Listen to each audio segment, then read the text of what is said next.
কোটির মত মানুষ যারা নিজেদের জীবনকে রক্ষা করার জন্য Mahatma Gandhi national rural employment guarantee act, যেটা 2005 সালে পাস হয়েছে ভারতবর্ষের সংসদে, এই Mahatma Gandhi national rural employment guarantee act, সংক্ষেপে যাকে অনেকে বলেন মনরেগা, সেই রেগার কাজে ভারতবর্ষের 10 কোটির উপর মানুষ পাচ্ছেন।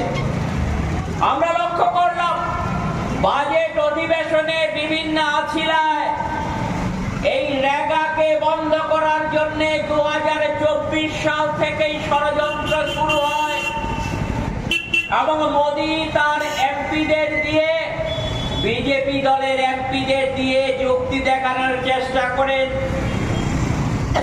মনরেগাতে মানুষ নাকি অলস হয়ে যাচ্ছে। এই রেগার কাজ থাকার ফলে আমাদের সমাজের সর্বনাশ হয়ে যাচ্ছে।